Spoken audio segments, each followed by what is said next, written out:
अच्छा, ये next question number 14 से देख लें। ये 14 से ऑनवर्ड कुछ क्वेश्चन 4-5 ऐसे हैं कि एक ही टाइप के, और इनको समझने से पहले आप ये देख लें कि यहाँ पर एक रूल यूज़ होगा जो कि आपने प्रॉपरली पूरा डिराइव किया हुआ है, एक तरीका है इसका मेथड पूरा, लेकिन आपने वो करने की आपको ज़रूरत नहीं है। आपने जस्ट उस रूल को यहाँ पर यूज़ करना है, वो जो भी वहाँ पर ड्राइव किया है ना रिजल्ट, उसको यहाँ पर अप्लाई करना है आपने इन क्वेश्चन में। वो क्या है कि अगर इस तरह से आपके पास कोई वैल्यू हो कि 1 में प्लस हो रहा हो 1 ओवर, इधर मैंने x लिखा है लेकिन x की जगह कुछ भी आपके पास वैल्यू हो सकती है, यानी 1 प्लस 1 ओवर कोई भी वैल्यू हो, और जो वैल्यू यहाँ पे है वही उस पूरी टर्म की पावर में भी हो, तो वो पूरी चीज़ किसके इक्वल होती है? e के इक्वल होती है। ठीक है, एक्सपोनेंट यानी। तो दोबारा मैं बता रही हूँ कि 1 में कुछ प्लस हो रहा हो, माइनस का साइन ना हो, प्लस हो रहा हो, और फिर 1 ही हो ऊपर और नीचे जो भी वैल्यू हो वही चीज़ ऊपर हो, तो वो किसके इक्वल होती है? एक्सपोनेंट के। तो ये रूल हमने यहाँ पर यूज़ करना है। और अगर कोई ऐसा क्वेश्चन ना हो कि यहाँ पर 1 नहीं है, यहाँ प्लस का साइन नहीं बल्कि माइनस का, तो उसको हमने इस तरह की फॉर्म में बनाना है ताकि हम उसकी जगह पर ई लिख सकें, क्योंकि हमें पता है कि ये चीज़ ई के इक्वल है, तो हमने इस चीज़ में कन्वर्ट करना है उसको ताकि हम इसको सिंप्लीफाई कर सकें। ठीक है, अब जैसे ये क्वेश्चन नंबर 14 आप देख लें, यहाँ पर उन्होंने क्या दिया फंक्शन कि limit x approaches to infinity. Function क्या है? 1 प्लस 2 ओवर एक्स और एक्स। ये बिल्कुल वैसा ही है, बस फ़र्क क्या है कि यहाँ 2 है, तो हमें तो यहाँ 1 चाहिए ना, तो मैं इसको इस तरह से लिख सकती हूँ कि ये जो सबसे ऊपर 2 है इसको मैं इसको मैं यूँ लिख दूँ कि सबसे मतलब सबसे नीचे आ जाएगा, ये जो x है ना x के भी नीचे आ जाएगा, यानी 1 प्लस ऊपर 1 रह जाएगा, फिर 1 ओवर x ओवर 2। यानी आपको पता है कि डबल ओवर के नीचे जो वैल्यू होती है, जैसे कोई डबल ओवर है उनके नीचे वैल्यू जो होती है वो सबसे ऊपर जाके मल्टीप्लाई होगी, तो ये अगर मैं इस तरह से भी लिख दूँ तो सबसे ऊपर जाके मल्टीप्लाई ही होगी। सही है ना? तो इस 2 को मैंने, अगर कोई भी आपके पास यहाँ हमें पता है 1 चाहिए, तो कोई भी ऐसा क्वेश्चन जिसमें यहाँ 1 के अलावा कुछ और आ जाएगा, तो आपने उसको जो नीचे वैल्यू होगी उसके भी नीचे ला के लिख देना है, क्योंकि हमें पता है कि डबल ओवर के नीचे जब वैल्यू आएगी तो वो सबसे ऊपर ही जाती है, ये रूल होता है, तो आपने उधर लिख देनी। तो वैसे ही मैंने लिखता है कि 1 प्लस 1 ओवर एक्स की पावर 2।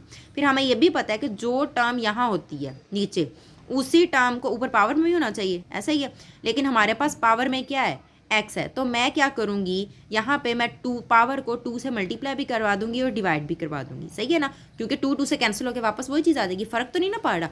और लेकिन मैं करवा क्यों रही हूँ मल्टीप्लाई डिवाइड? क्योंकि हमें यहाँ पर वो चीज़ चाहिए पावर में जिस तरह की वैल्यू यहाँ पे हो, जैसे यहाँ x था तो पावर में भी x था, अब यहाँ x/2 हो गया नीचे, तो हमें यहाँ पावर में भी x/2 चाहिए, तो हमारे पास तो x है, x/2 तो नहीं ना, तो उसको 2 से डिवाइड करने के लिए मैंने 2 से मल्टीप्लाई भी करवा दिया और उससे डिवाइड भी करवा दिया। सही है?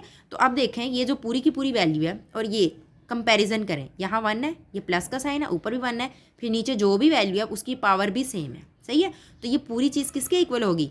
ई के इक्वल। तो इस पूरी चीज़ की जगह ये वाला देखो ई लिख दिया, और उसके ऊपर जो पूरी होल पावर ब्रैकेट के बाद जो पावर है 2 वो ऊपर वैसे ही आ गया, तो ई की पावर 2 इसका क्या आ गया? आंसर आ गया। क्लियर? बिल्कुल ऐसी अगर आप इसका क्वेश्चन नंबर 15 देख लें तो उसमें अगर आप गौर करें बिल्कुल वैसा ही है, यानी सारा सेम है जो कि ई के इक्वल होता है, लेकिन क्या फ़र्क है कि जहाँ प्लस का साइन है वहाँ क्या है? माइनस का साइन। तो इसको मैं इस तरह से लिख सकती हूँ ना, जैसे ये देखें मैंने यहाँ पे लिखा हुआ है कि मैं क्या करूँगी, यहाँ प्लस है ना, तो ये प्लस यहाँ पर मैंने प्लस अप्लाई कर दिया और ये माइनस का साइन इधर करके लिखते हैं, तो देखें इस वैल्यू को इससे मल्टीप्लाई करें तो प्लस माइनस माइनस ही बना देगा ना, तो माइनस मैंने यहाँ करके लिख दिया और प्लस मैंने यहाँ करके लिख दिया। अब अगर यहाँ माइनस का साइन है तो हमें पता है कि जो वैल्यू यहाँ होती है पावर में भी वही होनी चाहिए, तो पावर में तो x है, तो मैंने क्या किया, माइनस करने के लिए माइनस से मल्टीप्लाई भी करवा दिया और इधर भी -1 लिख दिया। तो देखें -x को -1 से मल्टीप्लाई करो वापस वही x ही आएगी ना पावर, प्लस x ये, तो -x को -1 से मल्टीप्लाई करके वही बन रहा है, इसलिए जो टर्म यहाँ पे थी वही मैंने पावर में लिख दी। और अब मैंने सोचा कि इसको मैं किससे मल्टीप्लाई करूँ कि हमारे पास ये वापस x है, तो -x को -1 से मल्टीप्लाई करने से x आएगा ना, तो बाहर मैंने -1 लिख दिया। अब हमें पता है ये अंदर वाली पूरी सेम वही चीज़ बना रही है जो ई के इक्वल होती है। कैसे? कि यहाँ 1 है, वो प्लस किस में हो रहा है? 1 ओवर जो वैल्यू नीचे सेम वही चीज़ उसकी पावर में है, तो ये पूरी चीज़ किसके इक्वल होगी? ई के इक्वल, और ऊपर उसकी पावर क्या है? -1। तो ये आप देख सकते हैं कि यहाँ पर ई की पावर क्या लिखती मैंने? -1। और हमें पता है कि अगर किसी भी वैल्यू की पावर माइनस में हो तो उसको हम माइनस में नहीं रखते, प्लस में करते हैं। प्लस में करने के लिए उसको मैं नीचे ले आएगी तो इसकी पावर क्या हो गई? प्लस हो गई। ठीक है,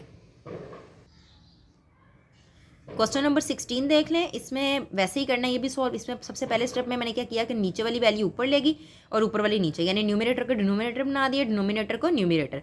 तो जाहिर सी बात है अगर हम ऊपर नीचे करेंगे वैल्यू को तो जो उसकी पावर का साइन है वो तो चेंज हो जाएगा ना। वो प्लस एक्स था तो वो क्या हो गया, माइनस एक्स हो गया। ठीक है, अच्छा जब माइनस एक्स हो गया उसके बाद ये जो एक्स है इसको मैंने ऊपर वाली दोनों टर्म्स के नीचे बारी बारी लिखा। पहले एक बार 1 के नीचे लिखा और एक बार एक्स के नीचे लिखा। तो जब एक्स के नीचे लिखेंगे तो एक्स एक्स से कैंसिल हो जाएगा, सिंपल 1 बच जाएगा। और जब एक्स 1 के नीचे लिखेंगे तो वो तो रहेगा ही। सही है, ये चीज़ होगी। अब नेक्स्ट स्टेप में वही चीज़ हमने बनानी है कि ये सेम चीज़ है और इसकी पावर क्या होनी चाहिए जो इधर होती है, यानी एक्स है ना तो वो भी एक्स होनी चाहिए। लेकिन ये तो माइनस एक्स है तो मैं इसको इस तरह से माइनस एक्स को लिख सकती हूँ ना, जैसे पिछले क्वेश्चन में लिखा था कि एक्स लिखा, ठीक है, और फिर ऊपर उसकी -1 बाहर निकाल लिया। तो देखिए एक्स को -1 से मल्टीप्लाई करने से माइनस एक्स ही आएगा ना, यूँ लिखते हैं। और अब हमें पता है कि ये पूरी चीज़ किसके इक्वल होती है, ई के, और उसकी बाहर वाली पावर क्या, -1। तो सेम ऊपर वाले क्वेश्चन की तरह ई की पावर -1, यानी माइनस जो है पावर उसकी प्लस करने के लिए उसको मैं नीचे जब ओवर के नीचे लेके आऊँगी तो उसकी पावर क्या हो जाएगी, +1।